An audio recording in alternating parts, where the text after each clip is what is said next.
Some people just want to come in and be able to go to the grocery store and walk around their house, and some want to come in and do the Ironman triathlon. You don't anticipate that there's a life when you look down at that hospital bed and you don't see your legs, and you see your arm bandaged up, and, it's a bleak outlook.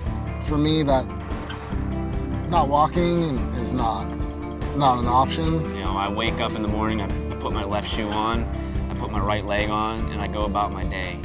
I drop my daughter off at school, I go to work, I train.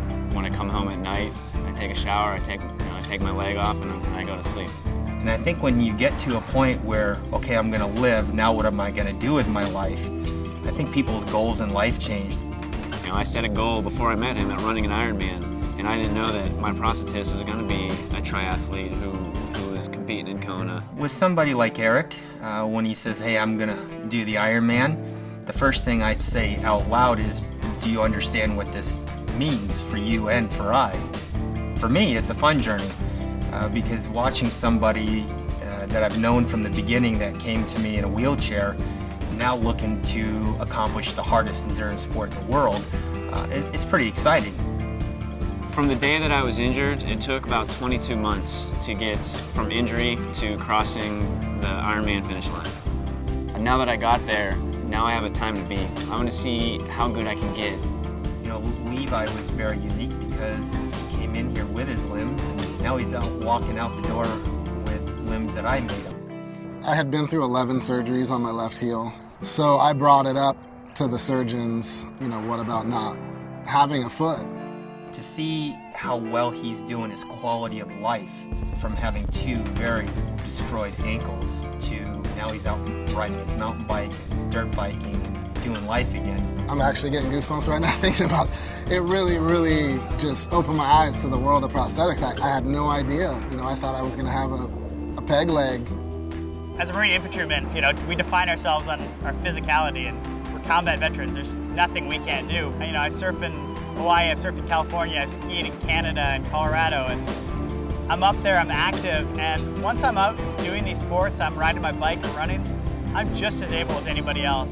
Am I disabled? Sure, I've got a little blue placard that says I'm disabled. But really, I do anything everybody else does. But I guess what my hope would be is that they are happy with where they're at. I always try to put myself in their shoes and say, is this the best I can do? And the answer is, no, it's probably not. You gotta keep trying. If I wake up and things aren't going well with my prosthesis, it puts me in a bad mood. It's very frustrating. And when you have a problem with your prosthesis, there's really nobody else that can fix it. For me, Peter's not just my prosthetist. Peter's my friend. He's family. A few of my friends have kind of pointed this out too, that I'm doing things that I probably wouldn't have done had this not happened because it seemed like it was taken away. So now I'm looking at all these different opportunities that I probably wouldn't have. When he gets going, his mind gets running, and he gets in the zone and starts playing with things, turning screws, turning nuts. He makes sure that not only can we walk, but we can also run, and we can bike, and we can do CrossFit, and we can compete in sports, and we can compete in sports at a high level. At the end of the day, if you've really helped somebody for the rest of their life, you're not just helping them, you're helping the whole family, you're helping their friends, because they can enjoy life a little better.